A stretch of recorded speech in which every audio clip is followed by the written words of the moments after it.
Welcome to another 7 out of 10 hands-on, and this time you join us during Ethan Meteor Hunter. And joining us with a patented catchphrase... Hello, hello. It's Miss Ali Thomas. No? Okay, we'll introduce her again next time. So, this is Ethan Meteor Hunter. Anyone who saw our Rezzed coverage a couple of weeks back might recognise it. This is a rodent-based platformer from Seaven Studios. And this is Ethan here, with his extremely long tail. And so I hear they sent you a copy. Yes, yeah. Basically, on the day, I was apparently one of the most rubbish people they had playing it. I think I killed myself more than most people, and I think they took pity on me, saw I needed the practice, and so here it is. Preview copy for Ethan. I kind of like the fact that they're considering putting in a kill count just for you. I don't think numbers go high enough. Yes, poor little Ethan, he's done nothing to deserve the treatments I give him. He's been badly treated enough. He's been hit by a meteor. Oh dear. Yeah, it's not all bad. It seems to have given him license to wear these natty gloves and a nice little red t-shirt. That's very nice. And has it given him any other powers? It does. Funny you should ask. What's a strange question for me to ask? It gives him the power of telekinesis. So he can pause time and then shift around objects. So every now and again in these platforming sections, you meet those little pause orbs, and you get to pause time and then grab the coloured pieces of, well, I guess levels and scenery around you. Here, we're trying to unblock our way and get it to power a couple of switches. So there seems to be these metal blocks that help conduct electricity. Yeah, it's very physics and elemental driven. So we have, in the early stages there was just the wooden blocks that floated on water, and now it's introducing the metal ones that you can see can conduct, and here we have the non-metal ones that don't conduct. It's all very scientific at this point.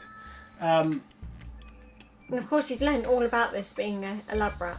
He has, yeah. Well, I assume he's a lab rat. I think the story is quite thin on the ground. Retime this one. There we go. Watch him surf, though. Woo. Oh. And die. So we've seen him die at least 3 ways so far. Oh, by the time we're done here, you'll just feel horribly for him. So here we have similar elements. We picked up that little pause cube as we came across, and as you can see, I guess it's metal. Metal or concrete's not being affected by that. So to save us getting killed in yet another way, bounce over like that. Victory checkpoint. Yeah, I do assume we can get up further there, but let's carry on. Perhaps we should come back this way. Oh, bouncy do. Oh, there we go, this way. So traditional platforming fare here with collapsing barricades. The whole game has got a very much feel of first time through you're exploring, second time through you can do a speed run. It's got almost Mirror's Edge in the way that when you start chaining things together, obviously these puzzle sections slow it right down. Oh, screw that up. Let's restart that one. These puzzle sections slow it right down, but each of the levels are set up in different ways. So there are ones that are really just you rattle through them. Is that a pun? Can I claim that as a pun? No. Rat. I will not allow. Okay. Yeah, so you can really hoon your way through them and just get a good pace up, keep your momentum going all the way through. And there are others like this where you have to slow down and piece your way through the puzzles. And I think here you have to be quite precise. Yeah, there's a few times where it'll actually snap and help you get to it, but as you can see here, it's a wee bit fiddly. In fact, I'm gonna have to restart that because that's just not gonna fit. So perhaps the tolerances are quite low. At times they can be quite generous, but the fact that this is a very tight little room, I guess where it's just going to go from floor to you can see that snapped up slightly there. So whether it's snapping to the floor, let's try and just get that a bit more precise. Is that going to get there? We go. That's better. That looks good. There's not too many sections where it has to be pinpoint. Well, that's good because that can be frustrating. Yes, yeah. Well, speaking about the momentum that you build up, anything like that is really quite jarring. So you've got some kind of turny, rotatey fire of death. I'm going to say death is the operative word here. I can see at least 3 ways I can kill myself. So let's try. There's at least one. So the nice thing about the time pausey ones is it does create puzzles that are not just sit and try and link the blocks from A to B. Here you can see it's quite... About to get smashed in the face. Yeah, smashed in the face by the... Do you reckon we're going to die? We might be No, we're alright. Oh. Spoke too soon. It adds a certain twist to the puzzles that I enjoy, because it's not just a case of building up bridges to get yourself out of a hole. Here you have to almost set yourself up mid-jump and then continue running out of... Oh.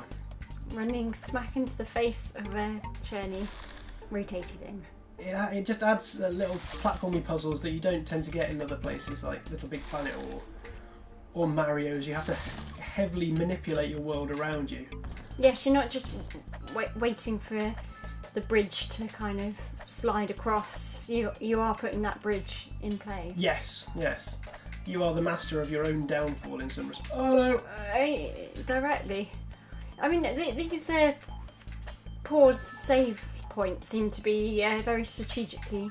You know, you don't have to go through more than a puzzle at a time, it seems. No, they're very good at blocking off each point, so there's not too much frustration. As you saw, even with the bridge puzzle, there is a certain amount of tolerance as well, so that there's no frustration in even the speed of the restart. They're very good at... Oh my god! They're very good at allowing you getting straight back in the action. There's no load times at all there. Yeah. You can get back and kill yourself. Is that a giant Cheerio? Spiked I would not like to be eating that. I would be on to the Food Standards Agency straight away. What's this? Cards on the table. This is the second time we've done this, because I thought I just want to know what's ahead of me. The first time, I swear I died at least 4 times more on every single puzzle, so I like this run through. We're doing far better. It does help. And now, I feel like in the case of full disclosure, this is the second run through because you didn't turn the video on. Yeah, you see, it's not just Ethan I'm rubbish at. Every day's a learning day, eh?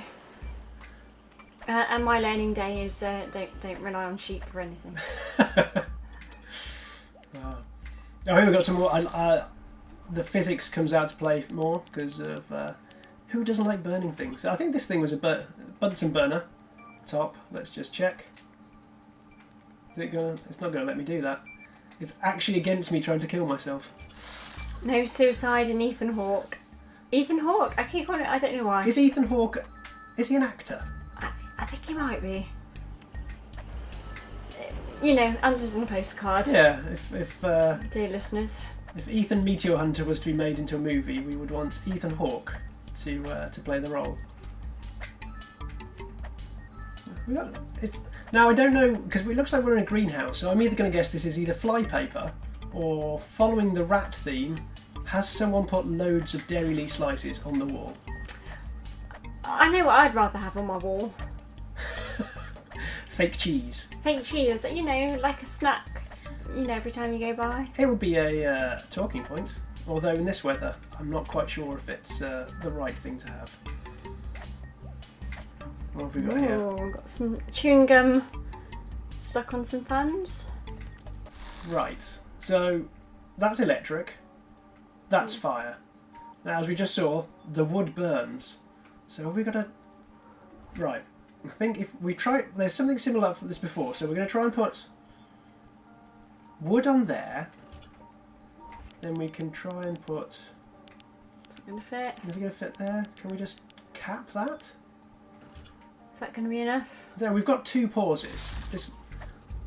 The other one has just got stuck elsewhere. So I think now's the moment to pause and... I think I've killed myself by just standing on the edge. Do you reckon Can we just balance it on his head? Let's try. Oh!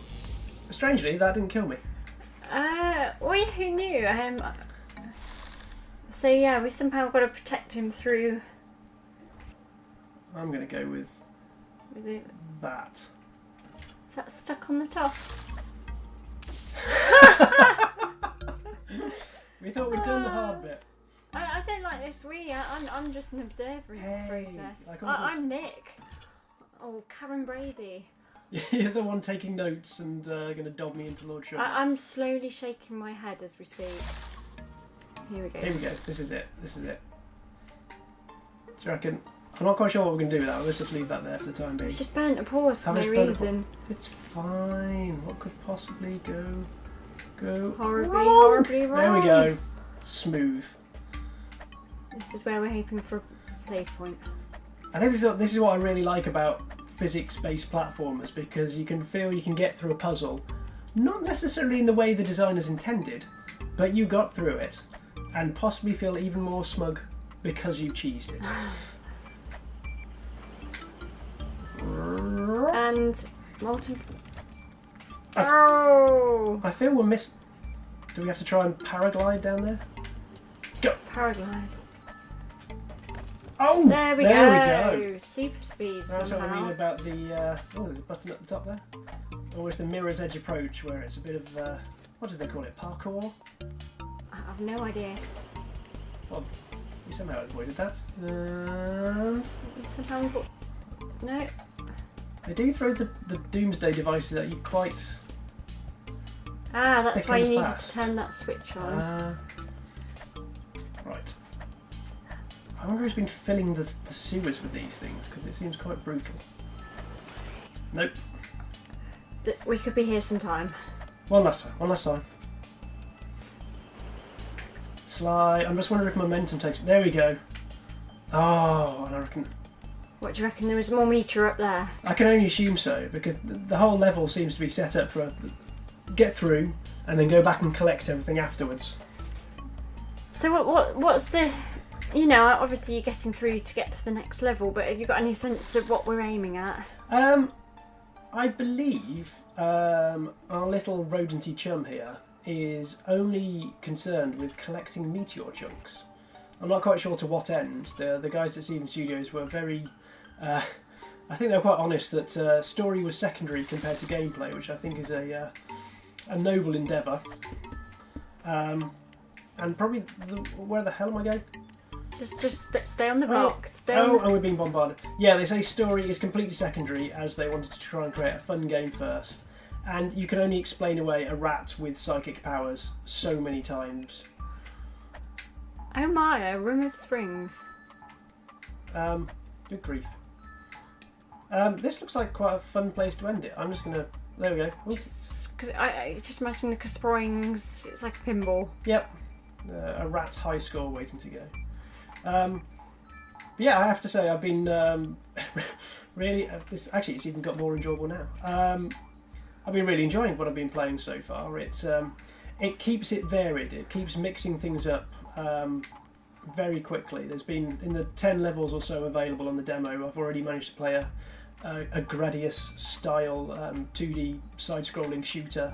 You've seen the amount of physics puzzles and yeah, I think this is only a fraction of the game they've got planned. So you're looking forward to seeing the further adventures of Ethan? Yeah, the Meteor further Hunter. adventures of Ethan Hawke. Meteor Hunter. So if you like what you see, I believe the guys are going through Steam Greenlight at the moment, so go and give them your support. And until next time, we bid you adieu. Goodbye indeed.